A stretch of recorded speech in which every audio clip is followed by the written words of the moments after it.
Good evening and welcome to Q&A. I'm Tony Jones, here to answer your questions tonight. Director of the Centre for Independent Studies, Tom Switzer. The Shadow Minister for Climate Change and Energy, Mark Butler. Security expert and research fellow at the Lowy Institute, Lydia Khalil. Buzzfeed's political editor, Alice Workman. And the Minister for Urban Infrastructure and Cities, Paul Fletcher. Please welcome our panel.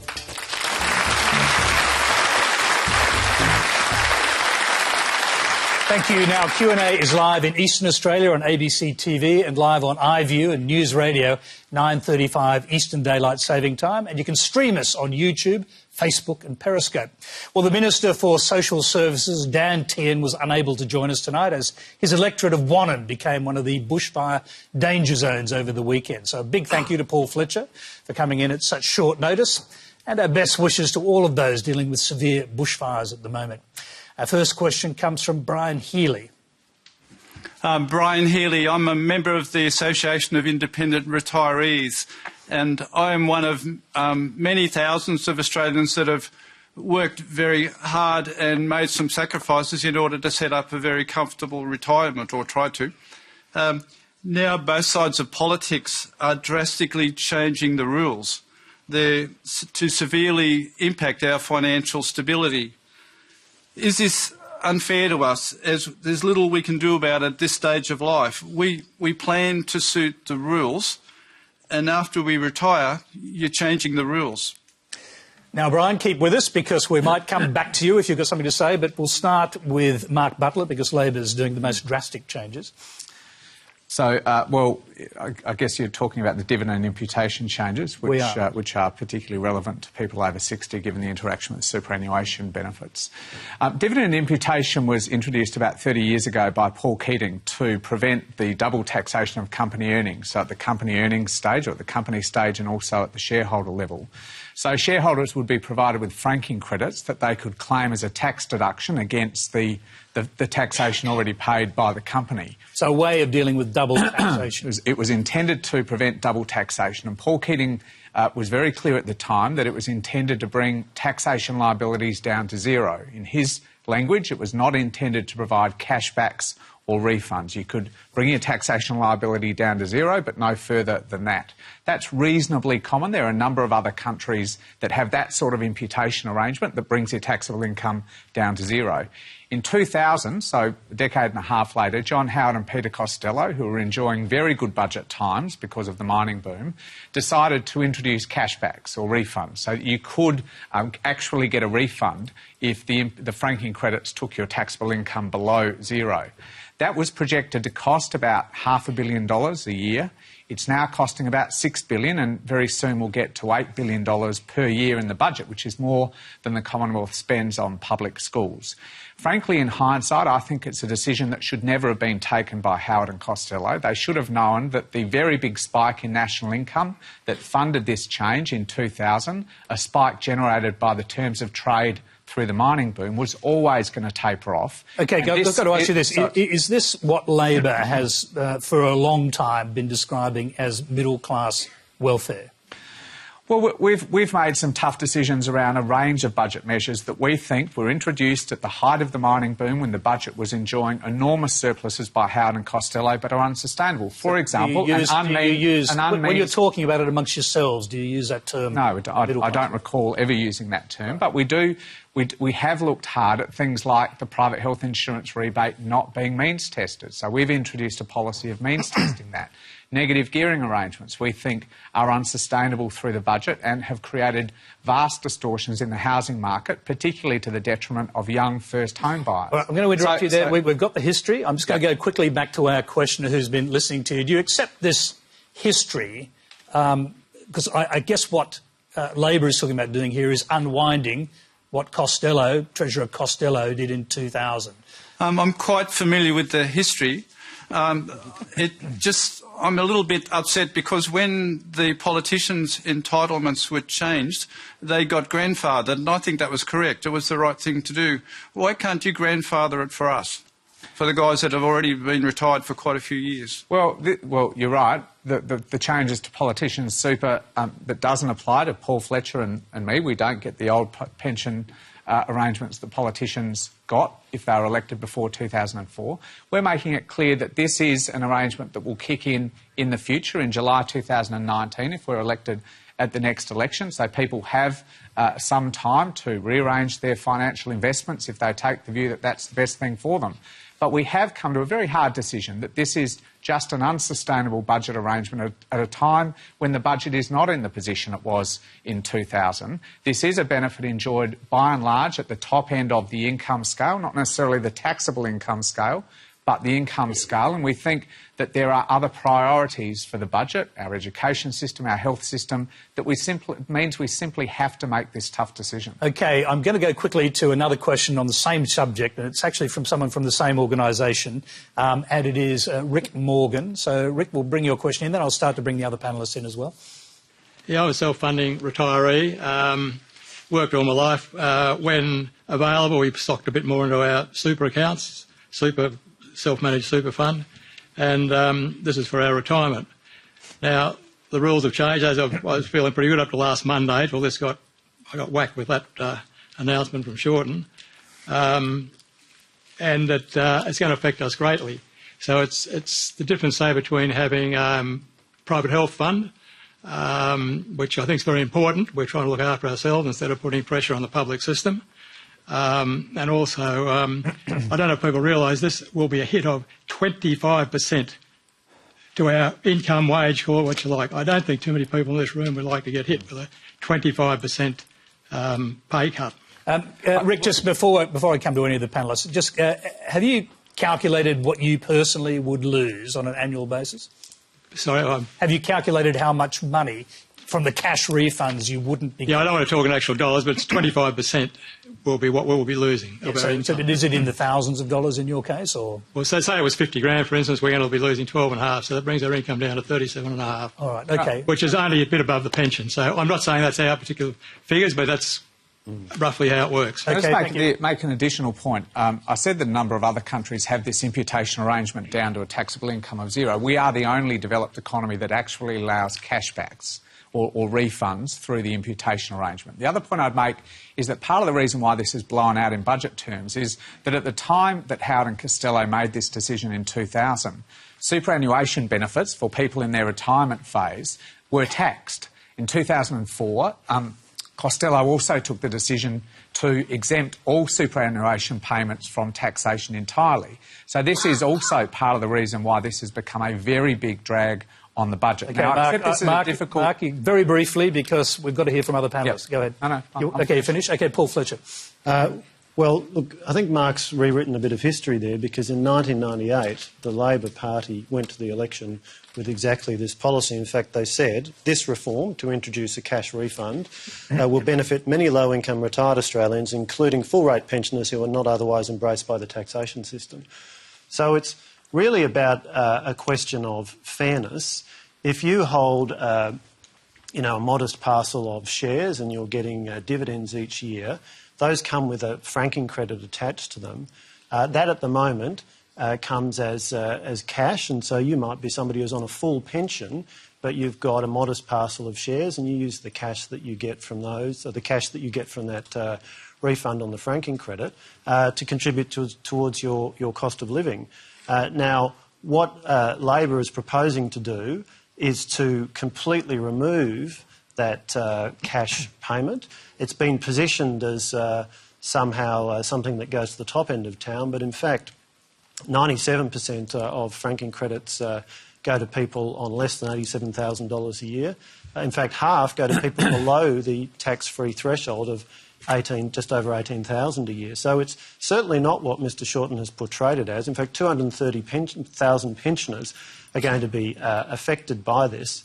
And it's very unfair as between people who get franking credits and don't have a big income to offset them against, and those who do. If you're on a high income, then your franking credits can be offset and you'll continue to get the full benefit of them. But under Mr Shorten's changes, if you're on a low income and you happen to have a modest parcel of shares, whereas you might have been getting $1,000 or $2,000 a year in a cash refund previously, now you'll get nothing. So that's very unfair between the two classes of people holding exactly the same parcel of shares. One of them will now, under Mr Shorten's changes, get no value from it. The other will still be able to get the full value of it against to offset against their other income. Tony, Okay. I have to comment on that. I know you want to. The figures keep it brief. that Paul used about income are referring to taxable income, not income. And when you're in the retirement phase of your life, if you're over 60, you might be receiving $100,000 in superannuation benefits every year, but have a taxable income of zero, because all of those benefits are tax-free. So it's very important to be very clear about the difference between income and taxable income. Or you might be the statistics Paul used are taxable income, or you might which be is not a reliable indicator of the wealth or income. Gentlemen, I know we could debate this issue as if we're in Parliament forever, Paul. Just hold on. I'll just tell our colleagues upstairs that I want to go to Mal Steele after this, but first I want to hear from some of our other panellists, and we'll start with you, Alice. So excited to be talking about tax. Out of interest, I've been watching the audience over the last couple of questions, seeing a lot of glazed eyes. By show of hands, who understands this tax policy? Who knows what franking dividends are? Who understands what that system is? All right, so it's probably, I'm guessing, a third, a quarter of the audience? And this is a pretty, politically savvy audience, I'd say, which I think goes to show what a pretty shithouse job the Labor Party's done in the last week to explain this policy, right? Because it's given the government the opportunity to shit-can something that, probably is a conversation we should be having about tax reform, right? Apologies for the language. I'm getting a few eyebrows from the audience. Look, I know, I'm the millennial on the panel, so I thought I'd... Well, Alice, as a millennial, do you think Labor here has fired the first shots in a kind of generational equity war?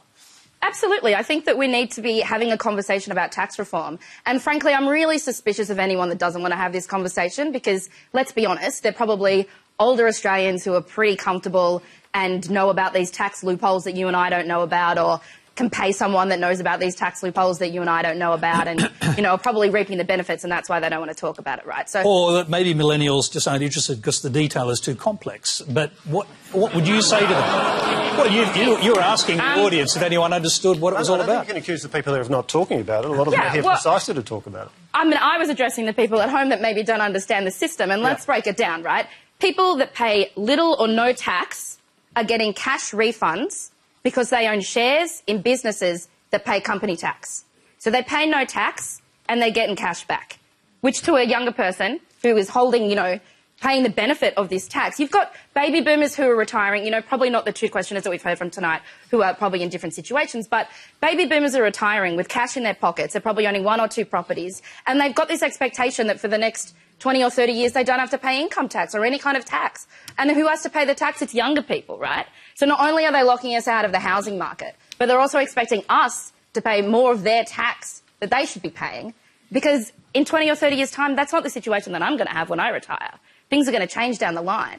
So I think we need to kind of, Paul talked about fairness in the tax system. I think that, this sexy topic of tax, maybe young people should be more interested, because we've seen an influx of young people being enrolled after the postal survey.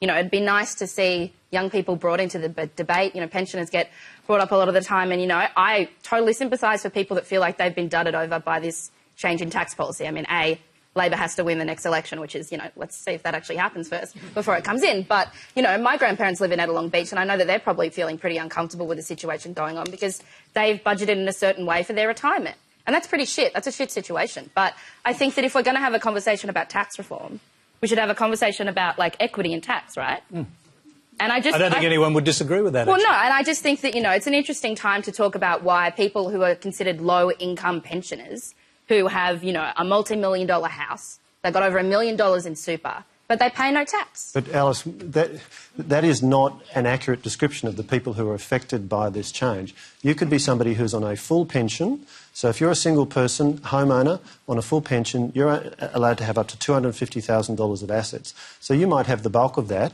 in a portfolio of Australian shares. You'd be getting several $1,000s a year in dividends. Included within that are franked credits, which give you several hundred or a couple of $1,000s in a refund each year. What Mr Shorten is proposing is that people in that situation will now have that $2,000 taken away from them. No ifs, no buts, that money will be taken away. Okay. That is not a fair way. Yeah, but isn't that a question for Mark and the Labor Party about whether they should be putting caps on... Hang on, let's actually go to the question about that very subject. We've got a question from Mal Steele.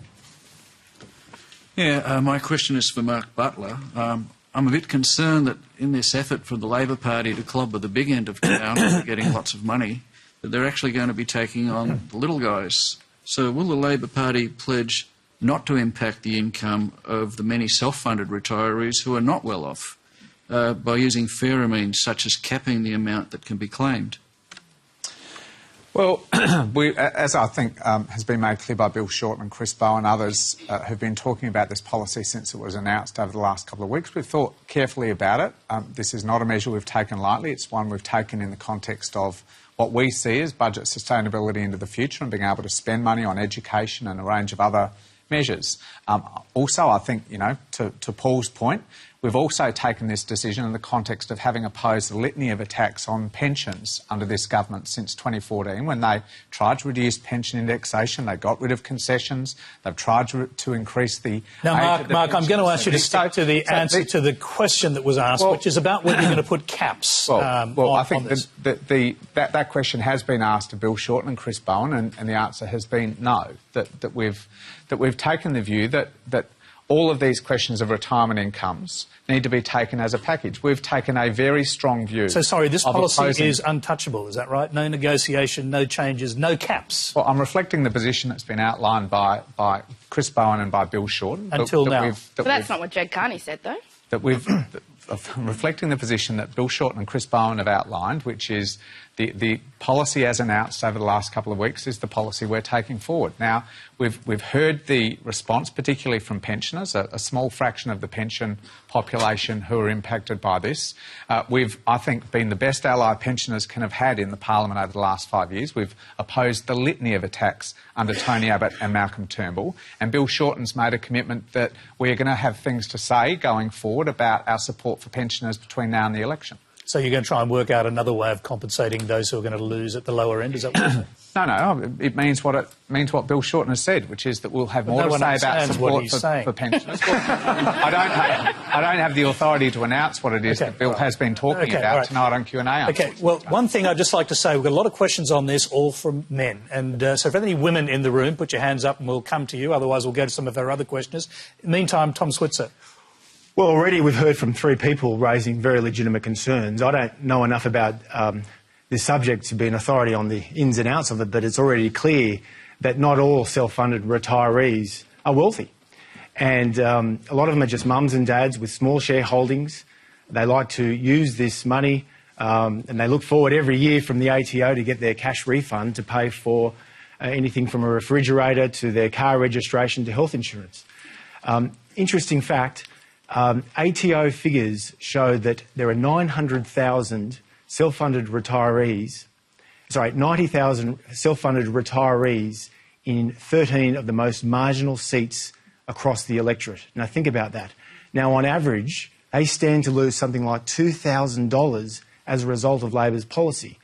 And that's precisely why many Labor hardheads like Graham Richardson and Bruce Hawker have been saying in the course of the last week that Labor will have to soften the hard edges of this policy. In many respects, Tony, this reminds me a bit of Fightback from 25 years ago. I mean, last week was the 25th anniversary of the Fightback election between John Hewson and Paul Keating. It all came down to the GST. There are some obvious differences, but the point is it's very difficult to sell complicated policy, especially if a lot of self-funded retirees know they're going to be on the losing end. One of the obvious differences, Tom, is Paul Keating prosecuted that case. Can Malcolm Turnbull do a Paul Keating? Well, that's a very good point. I think it's interesting. The day after the Labor Party made its announcement with Chris Bowen and Bill Shorten, where was the Prime Minister? He was on FM radio talking about share and selling, and talking about tweets and selfies with share and the gay Mardi Gras. Now, Peter Costello or John Howard or Paul Keating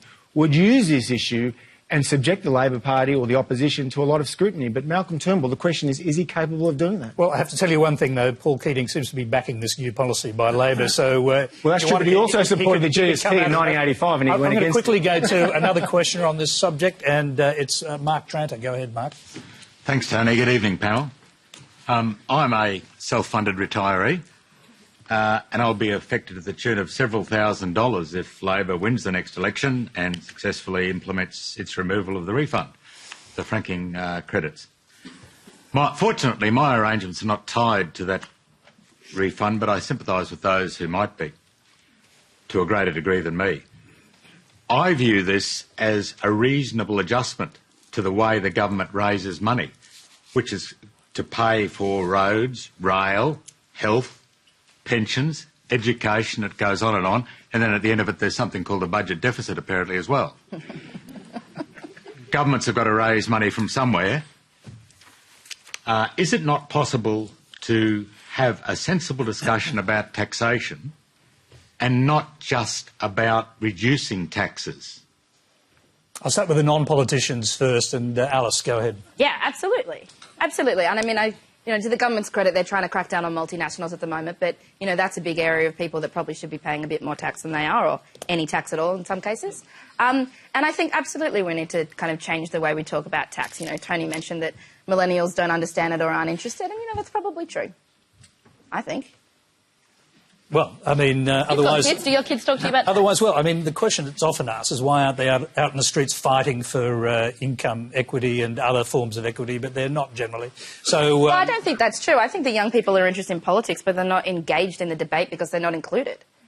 I mean, millennials are the people that are probably going to be, well, definitely will be running the country in a couple of years' time, and yet somehow they're excluded from the debate.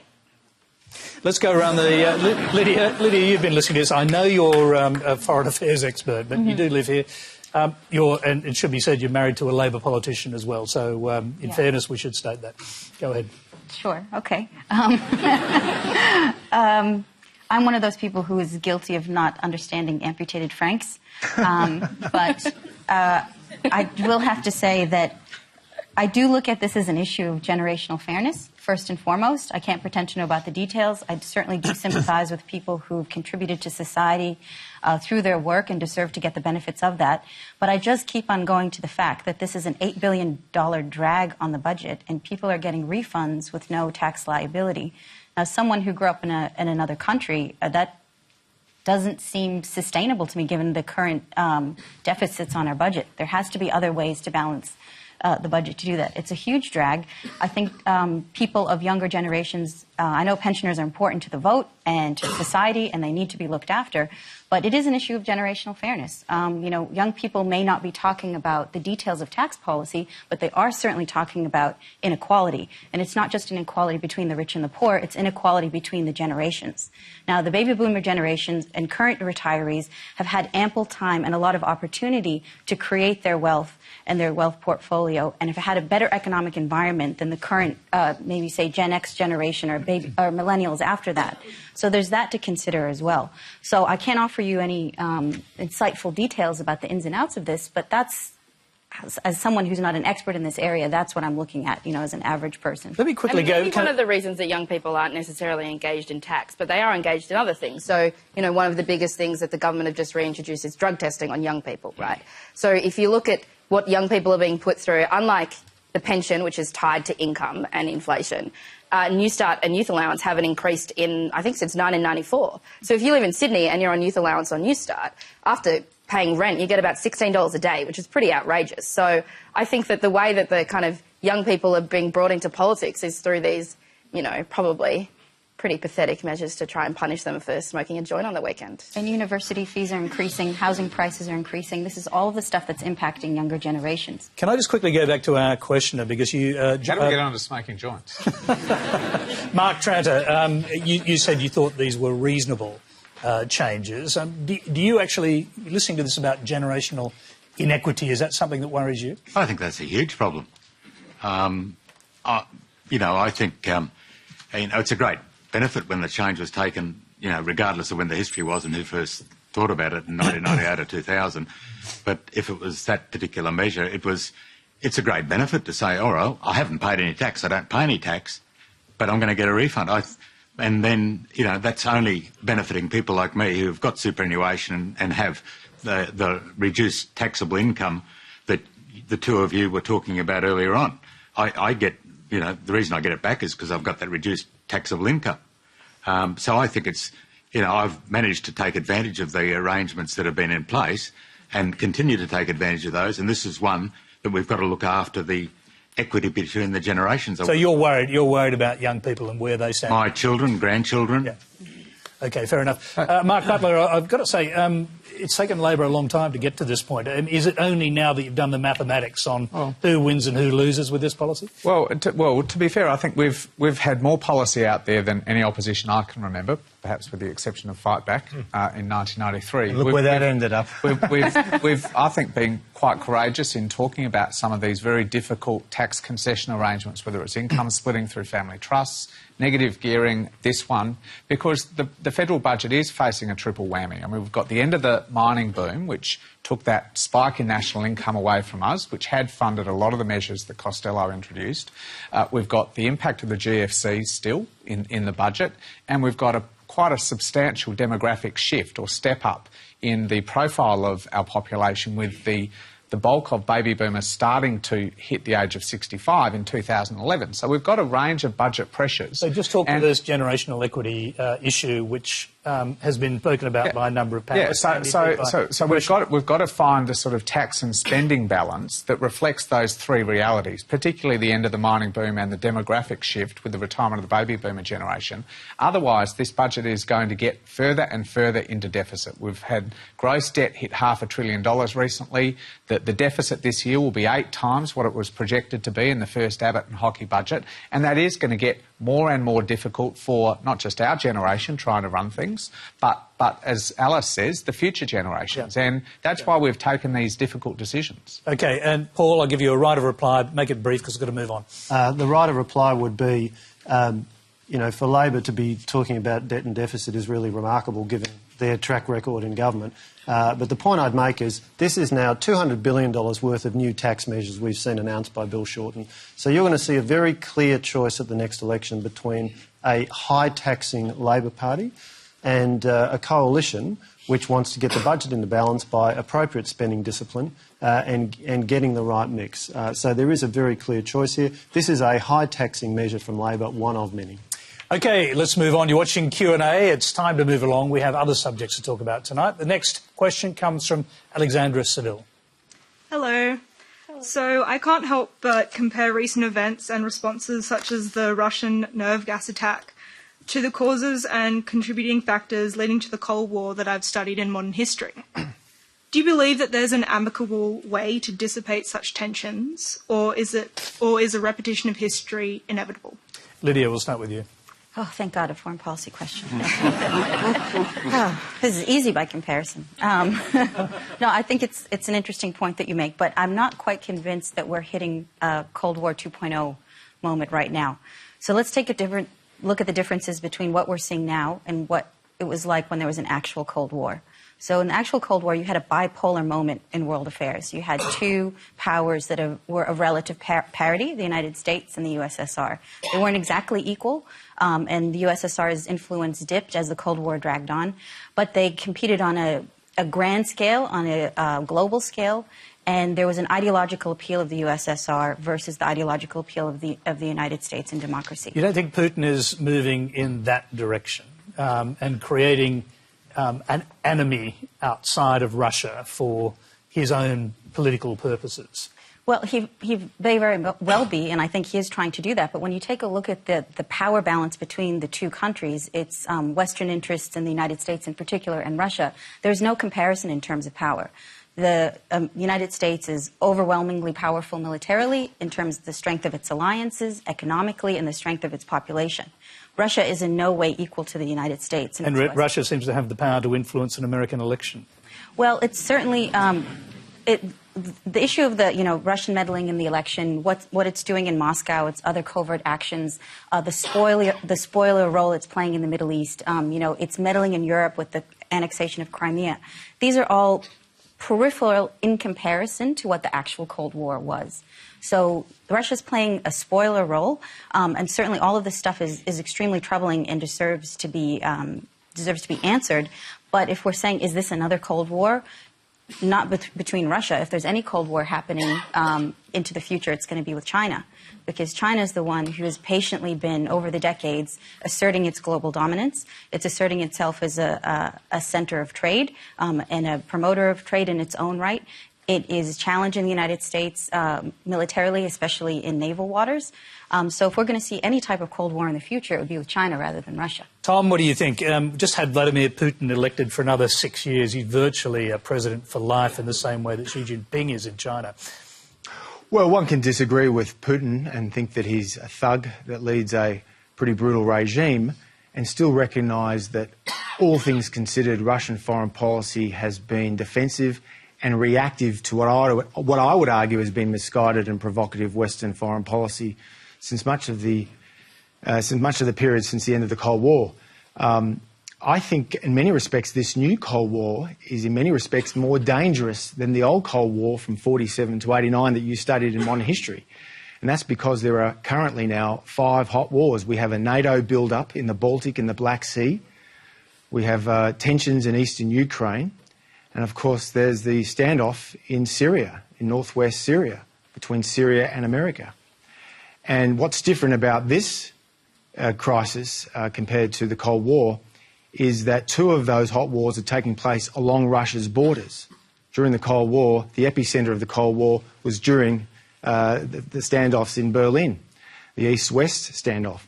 So I think it's been striking that we in the West, and Henry Kissinger made this point time and again, that sometimes it helps to put yourself in the shoes of your opponents to look at the world from their perspective. Because from Russia's perspective, it's not just Putin, but it's the widespread view of a lot of Russian people. They feel that NATO expansion right up to its borders, interfering in the internal affairs of its near abroad, bringing down democratically elected pro-Russian governments in Kiev, that upsets the strategic sensibilities of Russia, which, remember, Tom, is still a great power. Tom, just on that one, Russia obviously justifies its behaviour in the meddling in the American election along the lines of they did it to us, as you've just said. I mean, do you think there's some justification there? Is that No, I'm not saying, I don't subscribe to moral equivalence, but I don't think that Putin has acknowledged that the Russians have been involved in meddling. He doesn't have to acknowledge it because virtually every intelligence agency in the world has acknowledged it and said that it's a fact. OK, well, this week actually marks the 15th anniversary of the Iraq invasion, which was based on an intelligence failure. I'm struck that so many Western media outlets continue to blame Russia for everything. That information that you mentioned, Tony, is still classified. The FBI still has not had access to the DNC computers and hard drives to access information to determine whether the Russians hacked. Now, it's more than likely the Russians did hack, but the point here is that the Americans have also interfered in the internal affairs of other countries. By the way, Tom, the CIA has said unequivocally that the Russians hacked. Well, if that's the case, why is the information still classified? Well, Lydia knows more about this than I do, so let's let her answer. I don't know if that's true, that the FBI hasn't had access to the DNC information. That is true. I don't believe so. I think that they actually have. Yep.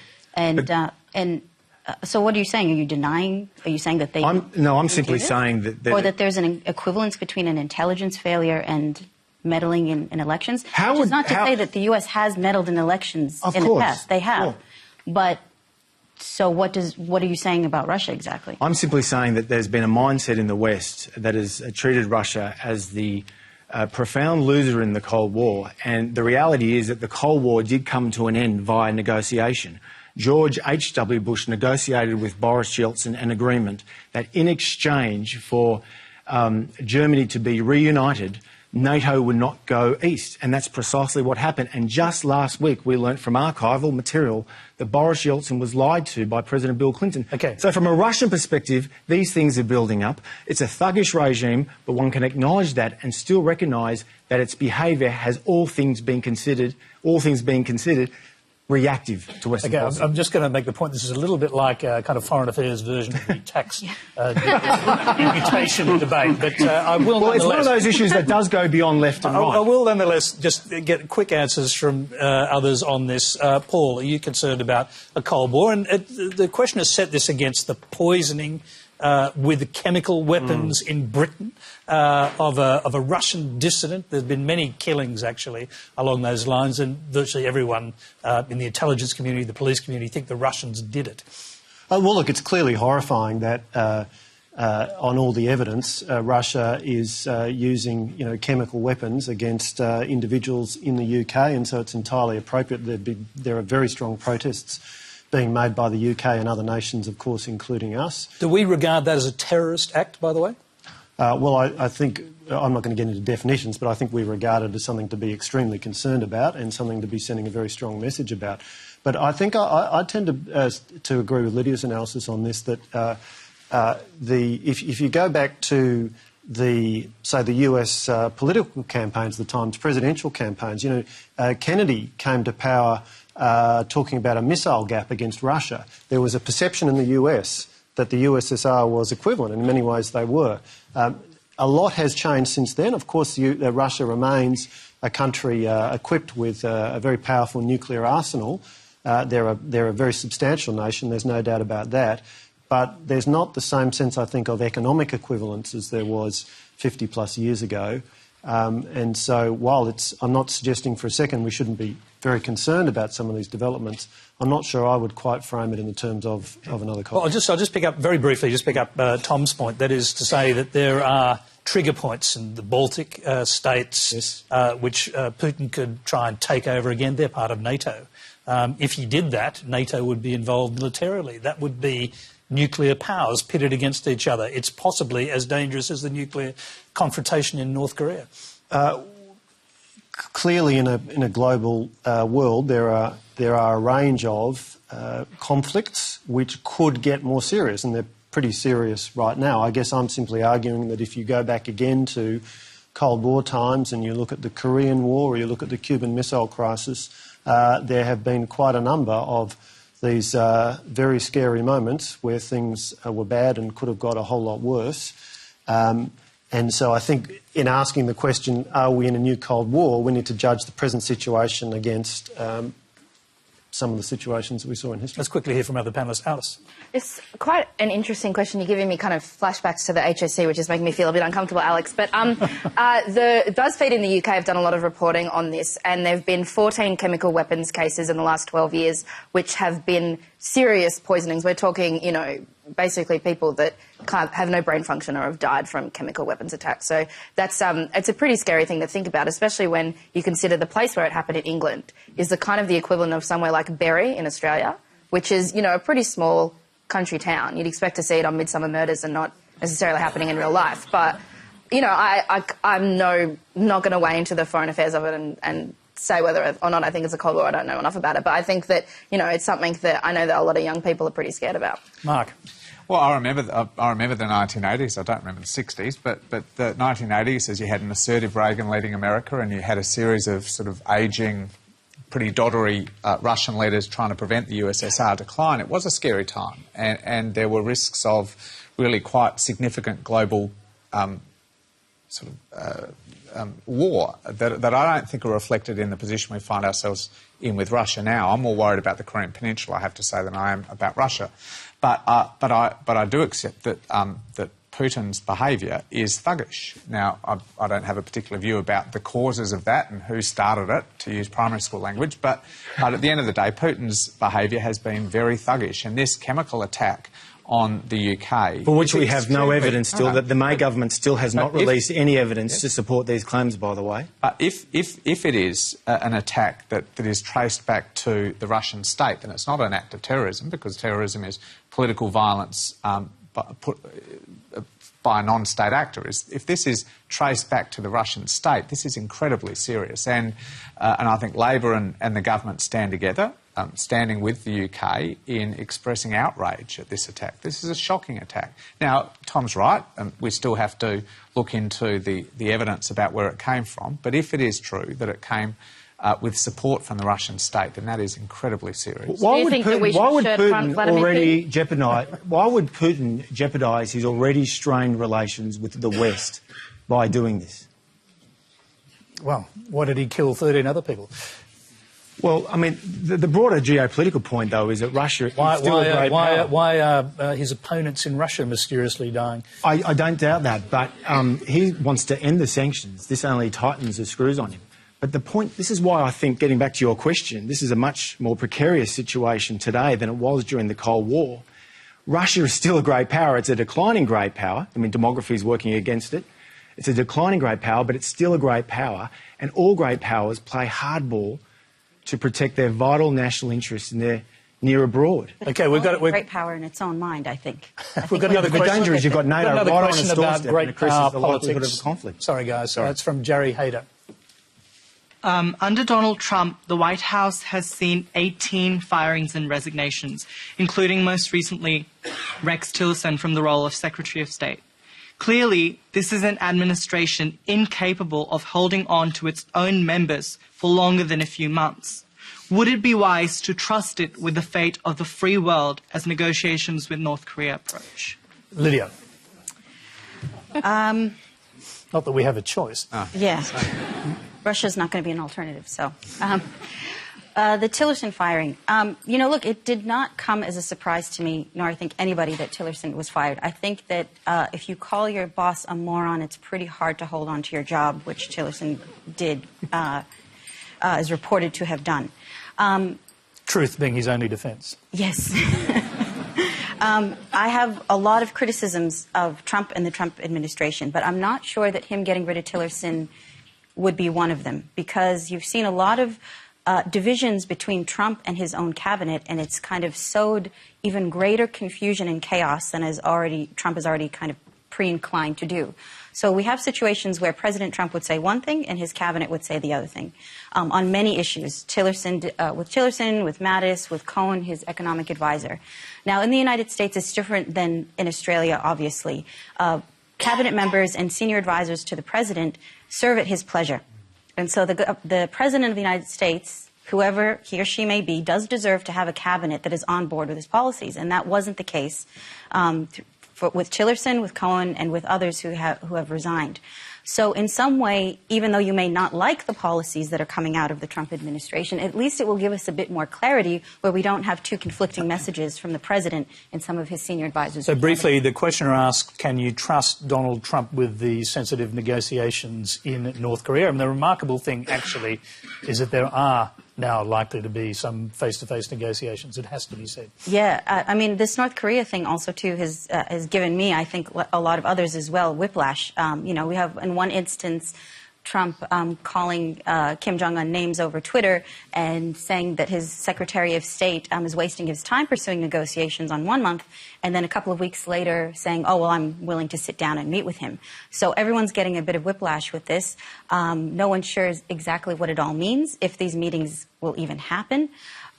There seems to be this talk of this being kind of an exciting, particularly breakthrough moment with North Korea.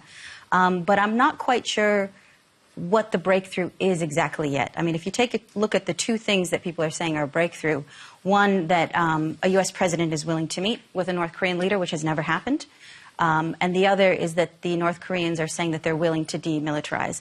I'm not sure that actually either of those two things happened, even though they're being reported as such. Take this denuclearization promise, supposedly, that the South Koreans are saying that the North Koreans have made. They actually haven't responded to Trump's call for a meeting.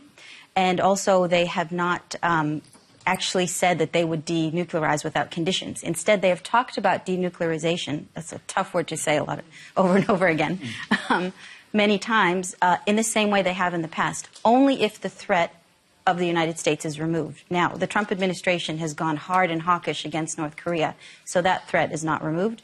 And also, any U.S. president would never meet another leader in such a high-stakes summit if the general outcome of that has not already been nutted out. And so that's one of the most surprising things about it, Lydia, that no one can see that that's happened. Tom, what do you think?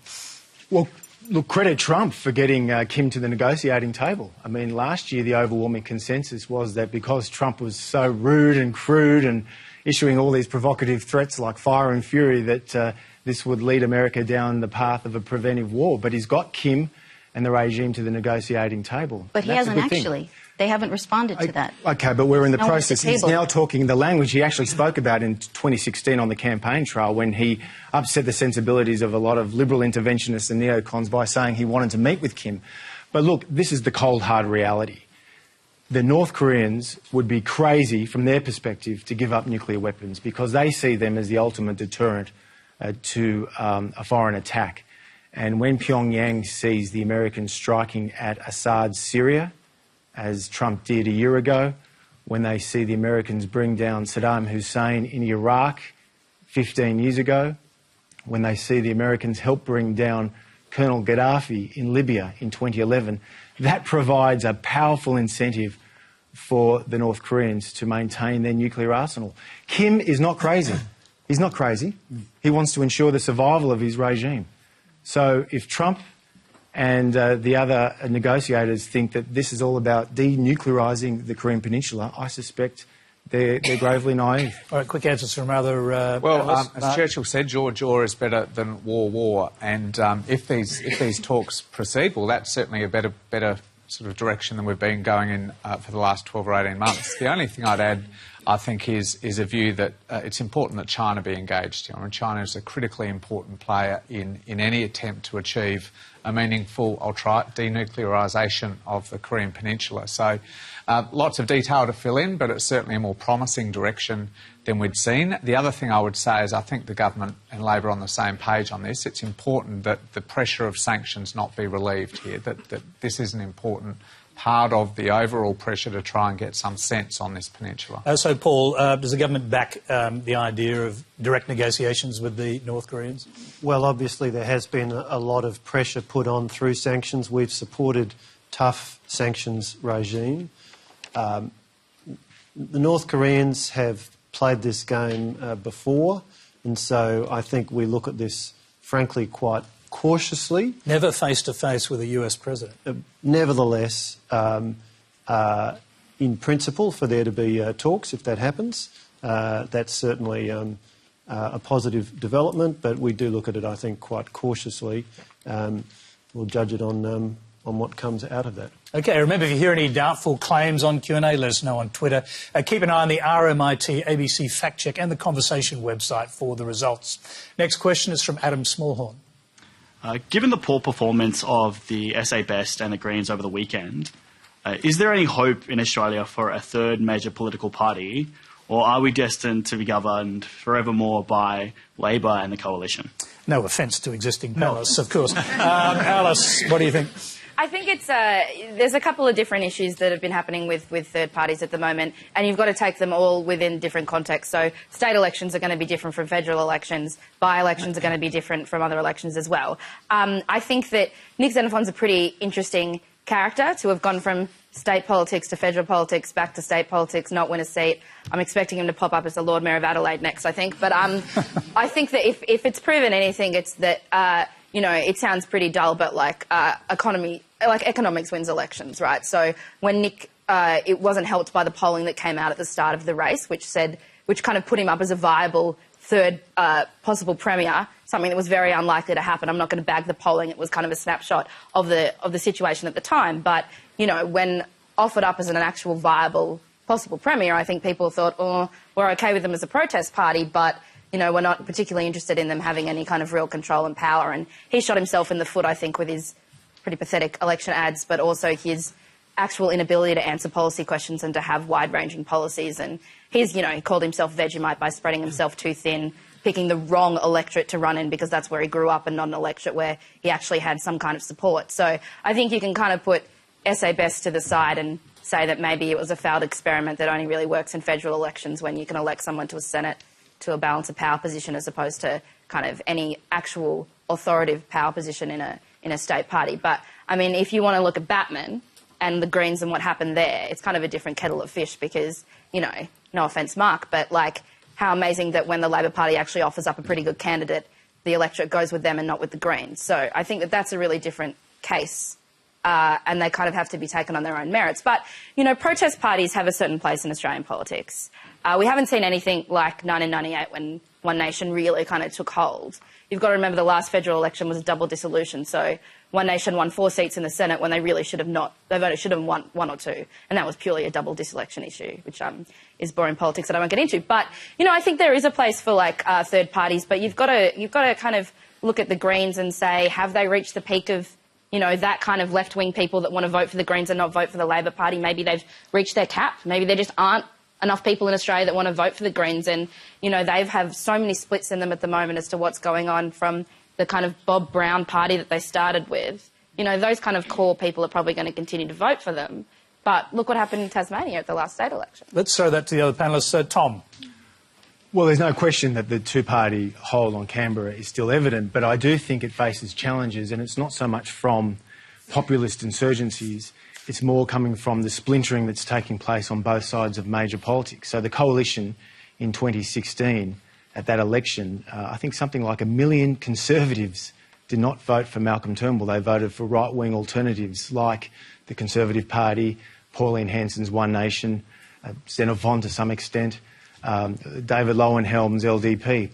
But the splintering is also taking place on the Labor side. It didn't happen so much at Batman at the weekend, but Labor is also facing splintering. And I think if you go back in time, Tony, and you look at the makeup of the two-party preferred vote, or at least the primary vote in the 50s, 60s and 70s, there was a very strong group of voters who were passionately identified with the Labor Party, passionately identified with the coalition. That's no longer happening. Mark Butler, and stick with Batman for the moment because we have got some questions coming on South Australia, or at least one. I agree with Alice that sorry, Alice, that the Labor Party is learning how to take on an alternative left force in politics. We've not had that for our history. The Communist Party was not a serious electoral threat to the Labor Party in post-war history. Is that by presenting Bill Shorten as a Corbyn alternative? No, it's by running a campaign on Labor values like inequality, like wage stagnation, delivering better services on public transport, health and education, and presenting an absolutely fantastic candidate in Jed Carney. And what I think that demonstrates to me as a Labor Party progressive is that any idea that we sort of surrender inner city areas to the Greens should be utterly opposed. I mean, we can take on the Greens, run a campaign based on compassion and progressive values, and with the right candidates we can beat them. And I think what we've seen over the past few elections in Tasmania and in Batman and in South Australia is the Green vote start to taper away. And I think that reflects the fact that we're getting better at campaigning against them. All they do is campaign against us. They don't take on the Liberal Party. They take on, Tanya Plibersek, Albo, now Jed Carney. That's not true. Peter well, they don't put serious campaigns. They spend the overwhelming... What about the Adani campaign? Isn't the Adani campaign, I mean, it's targeted at you guys, No, but I'm it's talking targeted electorally. But The overwhelming bulk of their money Batman by-election was run on a campaign to stop Adani. No, I'm saying electorally, the overwhelming bulk of their energy is spent on trying to dislodge progressive Labor candidates instead of change the progressive Conservative split in the Parliament. I think we've learned over time to be able to deal with that. But Mark, do you think the road to the next federal election for Labor goes through metropolitan Melbourne or through those marginal seats in regional Queensland that don't think of politics the way that progressives in Melbourne do? Well, this is not a new thing. Australia has always been an incredibly diverse country with a whole range of different views and interests. And the challenge of the major parties has always been to try and pull together a range of policies and messages that appeal to central Queensland and city Melbourne and to Perth as well. So this becomes dominated from the right. Yeah. I'm going to go to Paul over here on my left. Well, what is new in Australian politics is to have Labor going as far to the left as they've gone. And they're going so far to the left because they're under pressure from the Greens, and you've seen that with things like their position on the Carmichael mine, which is going to deliver, if it goes ahead, thousands of jobs in central Queensland, where there is a strong support for it, 68% support according to one poll in central Queensland for the Carmichael mine. But because people in inner city electorates like Batman don't like it, Bill Shorten, at least when he's in Melbourne, is against it. When he's in Queensland, he gives a slightly different story, but in Melbourne he's against it. So, Paul, just to use the same analogy, in order to sort of swallow or take back One Nation voters, will your party go further to the right on issues like immigration?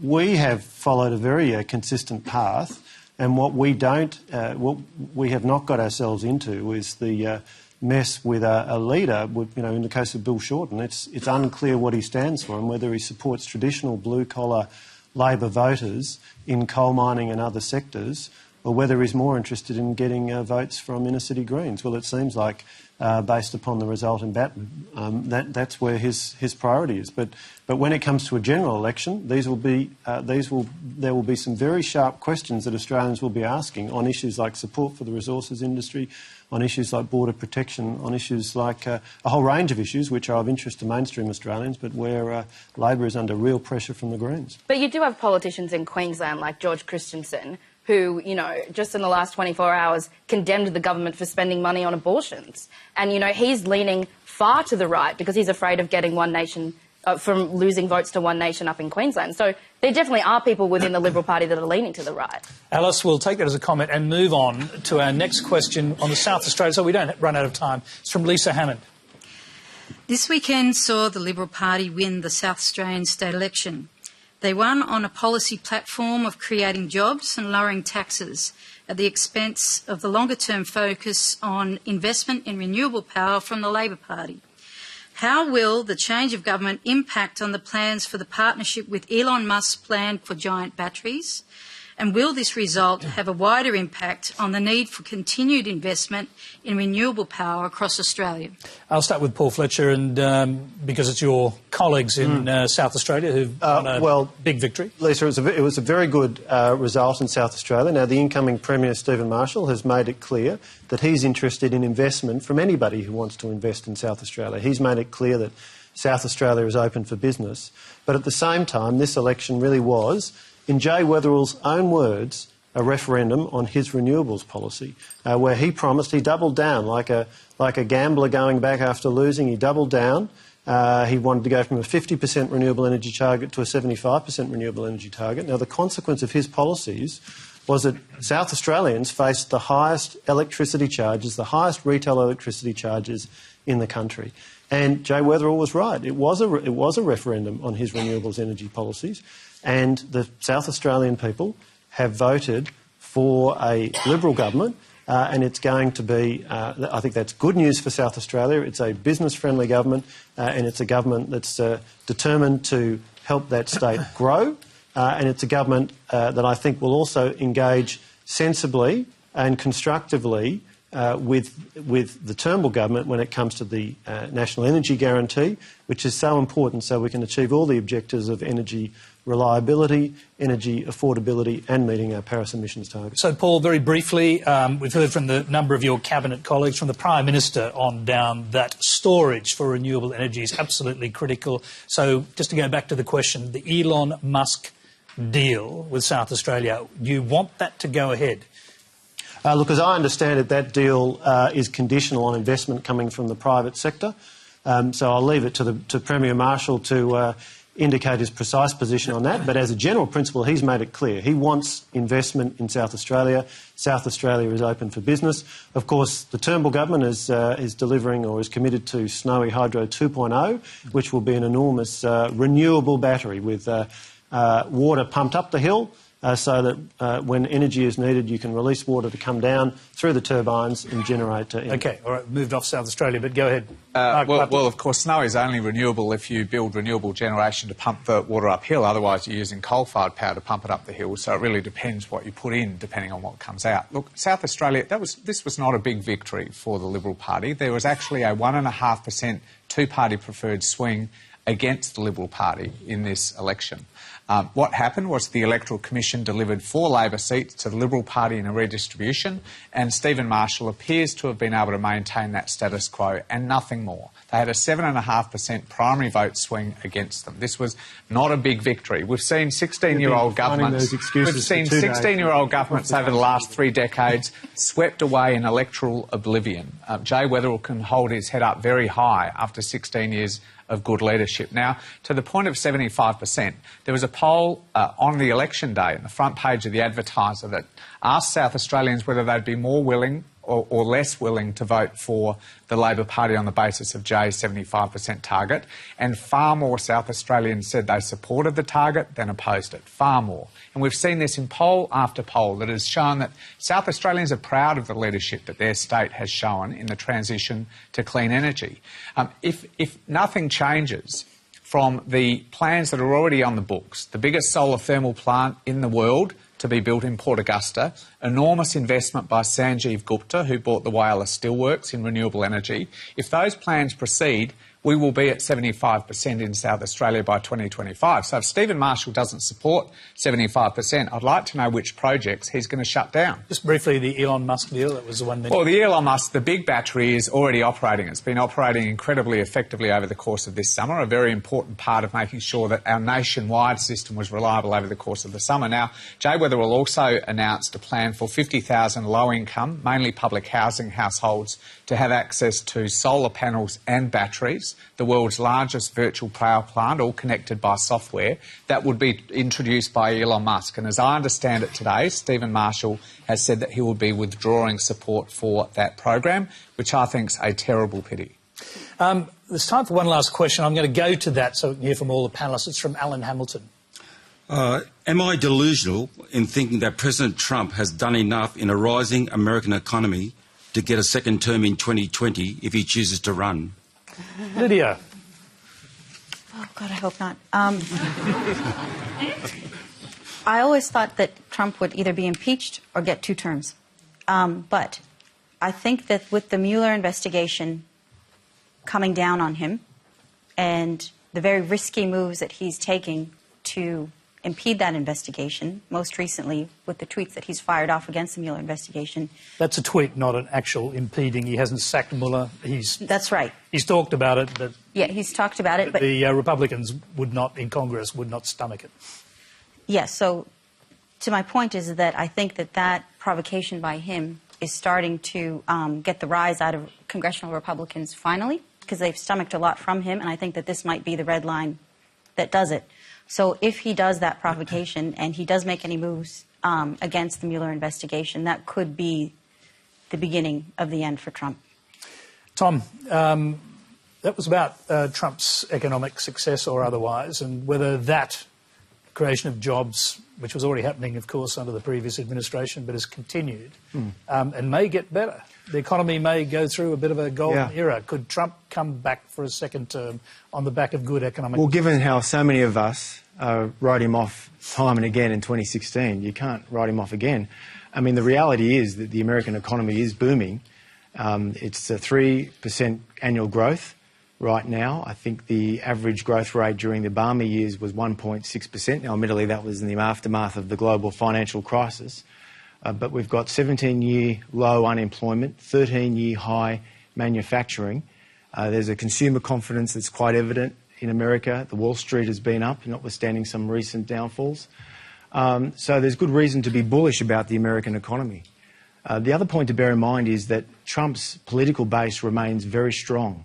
His approval ratings are pretty low. They're only about 40, 42, 43%, which incidentally are higher than Malcolm Turnbull's in this country, Theresa May's in Britain, and Angela Merkel's in Germany, and I suspect Trudeau as well in Canada, which is quite extraordinary. It tells you a lot about the state of Western democracy. Trade tariffs helping that?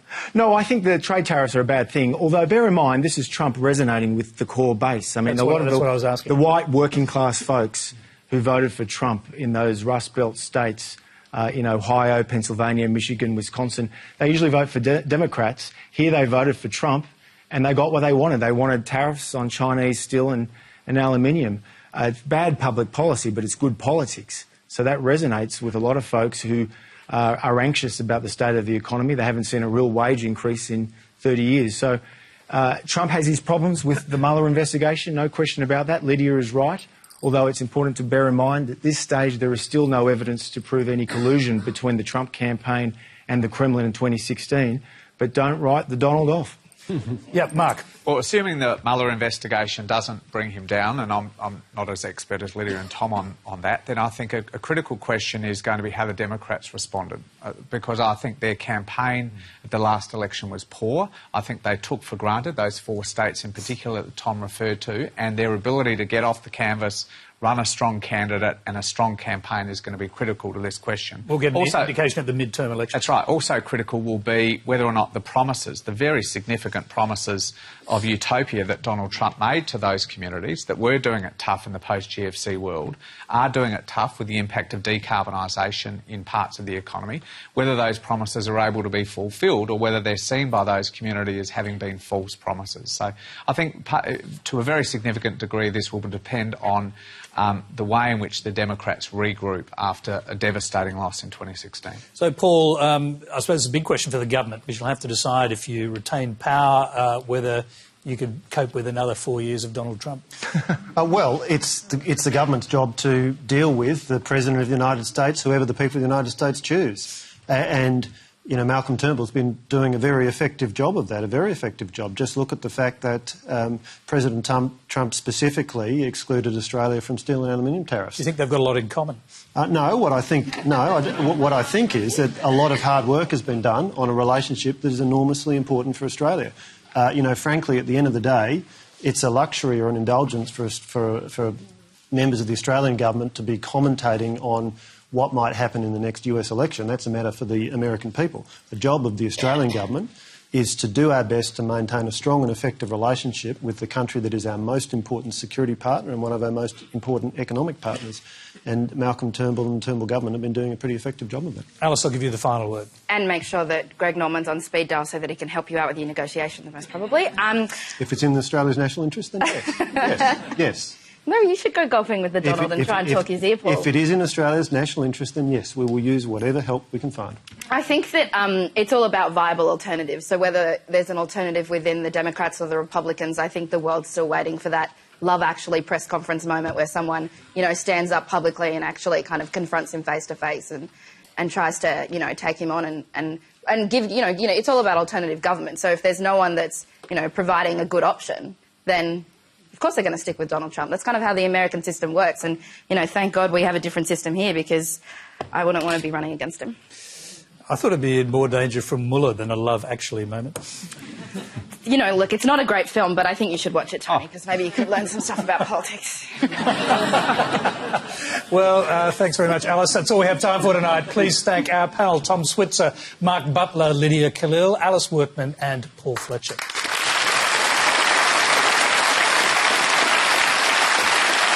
Thank you very much. Now, you can continue the discussion with Q&A Extra on News Radio and Facebook Live, where Tracy Holmes is back. She's joined by Miriam Lyons, Renewable Energy Campaign Director at GetUp. Next Monday, the rock star philosopher whose lectures on justice and political dilemmas have been viewed by millions on YouTube. Michael Sandel is a political philosopher from Harvard University. He's going to join us to challenge your views and take your questions. Until next week's Q&A, good night.